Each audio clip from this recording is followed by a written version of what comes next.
Okay. Team Adams Training, May 14th, 2018. Welcome, everybody. Thank yourself for being on. Hopefully, we can bring you some value tonight. And um, welcome to a new week. Hope everybody is doing good. Hey, Karen, how are you? All right. So, as you hear me say this a lot, I was listening to a podcast. Surprise, surprise. Um, there's going to be one little part that I want to talk about for that. But actually, the first part I want to talk about, which, I usually kind of relate experiences somehow to coaching. And today, I went and bought our family a camper. So if you're friends with me on Facebook, I see Brian, I see that thumbs up. If you're friends with me on Facebook at all, you see that I just plastered it all over Facebook because I'm super excited about it. We are super excited about it. And it's just been something we wanted to do for the kids and just to have for our family. I honestly, by the time I was 40, I was hoping I had a lake house. So lake houses are much more expensive than when I originally made that plan, thought. So this is one step, though. Maybe we'll get the camper and then we can buy a little piece of property somewhere on a lake. But anyways, so I went to the guy's house, um, and he met me there, and he just basically like took me through the whole thing. He's like, "All right, we're gonna open this up. I'm gonna show you how to set this up properly." And we went through and just probably took like when I set it up, it took me 15 minutes on my own, but we probably took about 45 minutes because he just explained everything. So that's probably why I was able to do it in 15 minutes and just explained everything, gave me some extra stuff they didn't really have to give me. And the thing I was thinking about was like, this guy had no idea if I was going to buy it yet or not.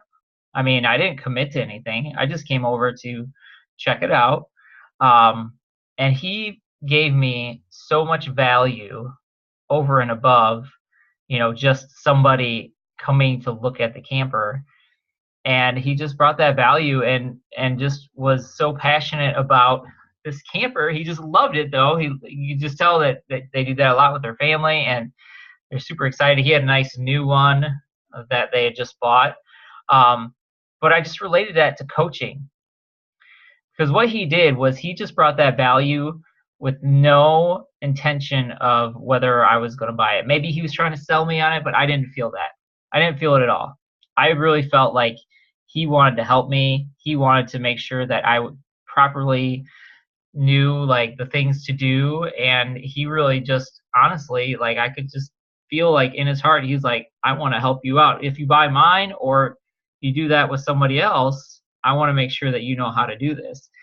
And I relate that to coaching because sometimes we get in this like just this posting and just doing a bunch of before and afters and okay, now I'll post this quote, and we forget to start bringing the value to people. We forget to start sharing some tips. We forget to start sharing our story. We forget that it's not about making money. It's more about helping people. And sometimes we just need to provide that value for people regardless if they're going to end up signing up with us or not. And when you do that, most of the time, people will end up signing up. But if you start with value and providing that value for them, even just if you're talking to somebody and they're like, hey, I'm going to do something else. Awesome. Hey, you know what? I have a 100-calorie list that I could send you. Or what I like to do is I like to use Stop Challenge Choose for somebody that's not ready. And just say, hey, the guy that created our program wrote this awesome free ebook. Here's the link. Why don't you just check that out and start providing the value for people so that way you build that trust along the way. And when you build that trust along the way, when they are ready, and I hate to say it, most of the time they're doing something else. If it's keto, paleo, Whole30, whatever, eventually their success from that comes to a halt. They go back to their old habits. and then that's when they think of us. But if we've been building that relationship and helping them in their journey along the way, guess who they're going to reach out to first? Us. Exactly. And so that was what I was thinking of today when I mean, obviously I bought the camper. It was an awesome camper anyway, so I probably would have bought it regardless because it was everything that we wanted. But I just thought about it like, man, he just brought me so much value that I wanted to figure out how to buy it regardless, just because I like the guy. But just relate that to our coaching too, guys. And when you're doing your next Facebook Live, and if you aren't doing any Facebook Lives, you should do some, and figure out, it doesn't always have to be about health, right? It could be about gardening. I know Kate's been out gardening at her house. It could be about gardening. I'm going to start posting some videos about my camping hacks when I figure them out, because I'm sure there's some people out there camping that could use some camping hacks.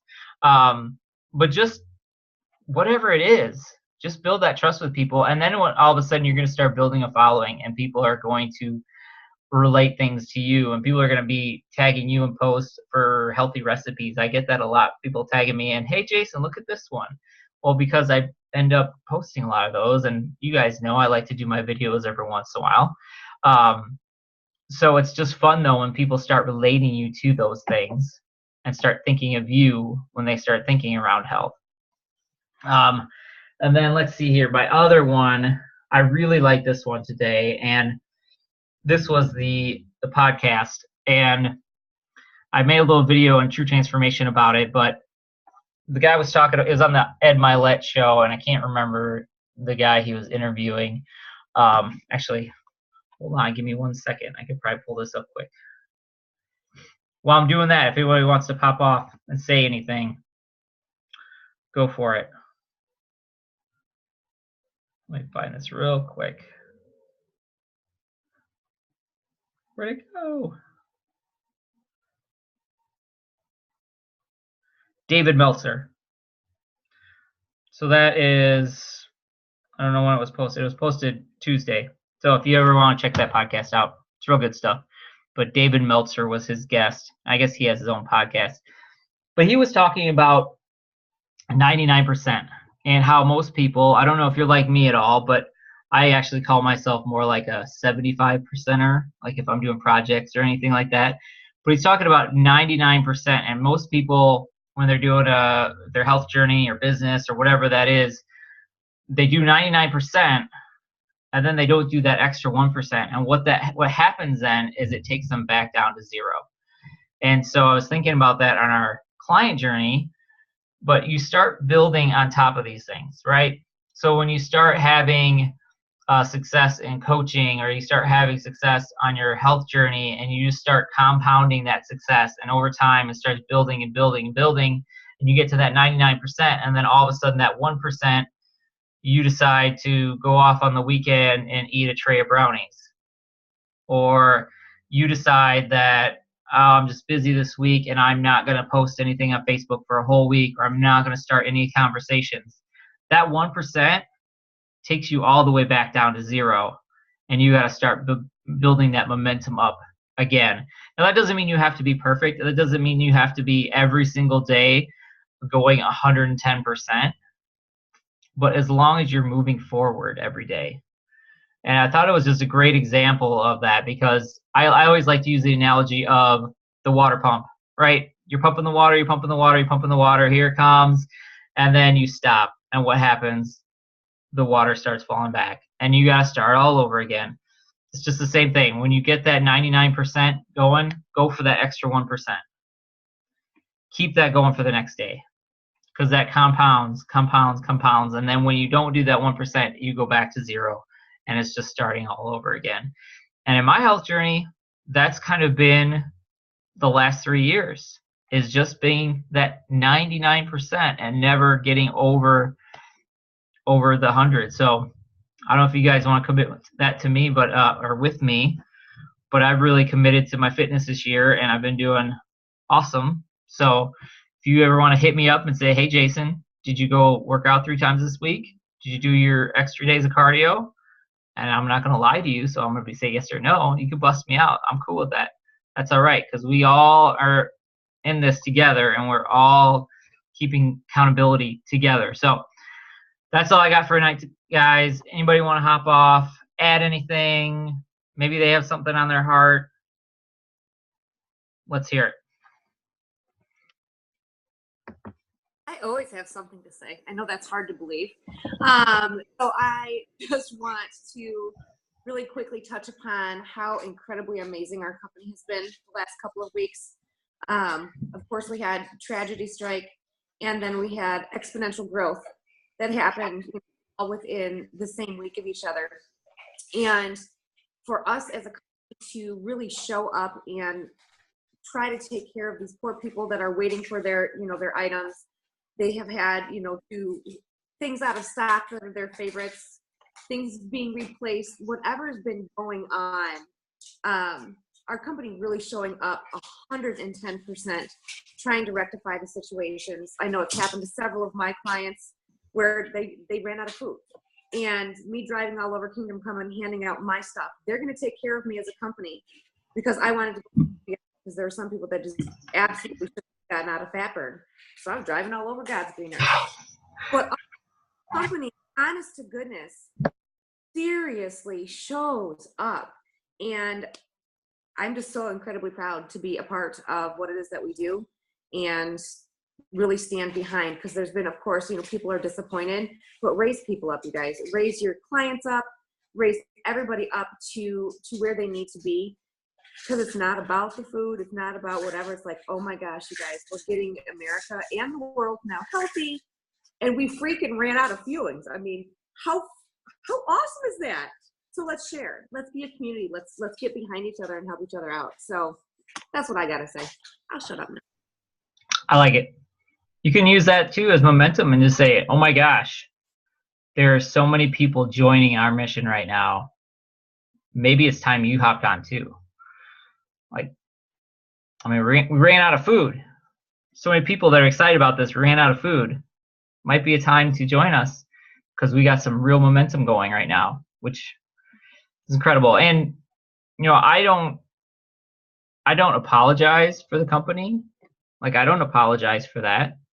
It's a growing pain, and people, whether they like it or not, we're all grown-ups.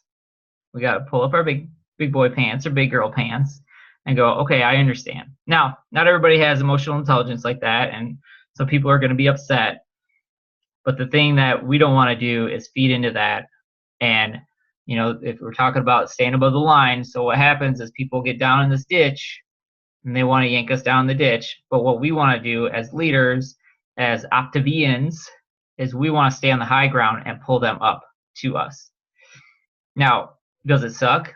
Yeah, it sucks if you love the Lemon Crisp bar and you don't like the red berry cereal or whatever. Okay. Is your health worth more than your Lemon Crisp bar, or is the Lemon Crisp bar worth more? I don't know. My health is worth dealing with it for a couple of weeks until they replenish what we need to do. And just having that conversation with people and having a little perspective on it. And does it suck? Yeah, it sucks. But what are you going to do? In this little window of time, over the next 50, 60, 70 years, however long you're alive, is this little weak window where you don't have your favorite fueling going to matter when you're down 80 pounds and able to play with your kids or your grandkids, or you're off medication, or you're just absolutely living the best life that you didn't think you'd ever be able to go and do again? So is this little window going to matter that much?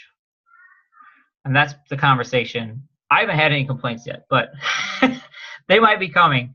But I haven't had anybody say anything. So maybe none of my clients like those items that much. I'm not quite sure. But client check-ins tomorrow, so maybe I'll hear about it tomorrow. But anyways, just keep your posture as the coach, and obviously be empathetic to them, but don't get down in the drama with them, because we got to understand, like, maybe some of your favorite stuff is out of stock. What are you gonna do? You're gonna have to wait for it. All right. Anybody else got anything they would like to add? Mary, I see your hand up. Go for it. There we go. I just have a quick question. Is anybody else, I don't have any problem like explaining, because things happen when companies, grow so fast and all things like that. I totally agree with you, as long as we join in with them and bring them up instead of joining them down in the muck, because sometimes we're the person that's our reaction to something is gonna completely change their reaction. But I've had a lot of my clients lately that have had a lot of issues with their stuff being shipped to them incorrectly. Has anybody else had a lot of that lately? I don't think well, this is probably not the time to talk about that. Okay. So what I would just say, just talk with that to your mentorship group, and then just if you have that issue, just call into Optavia, and I'm sure they'll rectify it. Yeah, we've been doing that, but I didn't know if it was something that was just happening lately, if anybody else had been doing that. So I'll just put it in my mentorship. Not a big deal. Yeah, I don't think I've seen any of that either, but I would yeah. If anybody on here has had that issue, just make sure you call Optavia, because they can't fix it if they don't know about it. Cool. Yeah, I'm trying to be super coach, so I'll make them all call them. Well, that's what I do. Yep. I say, hey, here's the phone number. here it is. 1-888 Optavia. Give them a call. Yep. Because if I get hit by a bus, you're still gonna have to call. Right. Yep. Yep. Awesome. All right, we're at 7:56. Anybody else got anything? Otherwise, we'll call it a night. I hope this was helpful at some point. I hope that brought some value to you guys. And if anybody ever has any subjects or anything, just throw it in the Health Transformers. If we want to talk about some different things, or verbiage with clients, or your 3x3x3, how to further that conversation further than just saying, hey, how you doing? Because what's awesome is when you're a new coach, there's excitement, there's that momentum of just it being new. And then as you go, you're going to have to kind of shift and create that different conversation with people. And so that's where the 3x3 goes to this point, with the excitement and the action. And then you have to take it to the next level, which is really finding what's going on with people and offering a solution for what they've got going on. All right. So we got, everybody have a great night. Good to see you all. And we will talk to you soon.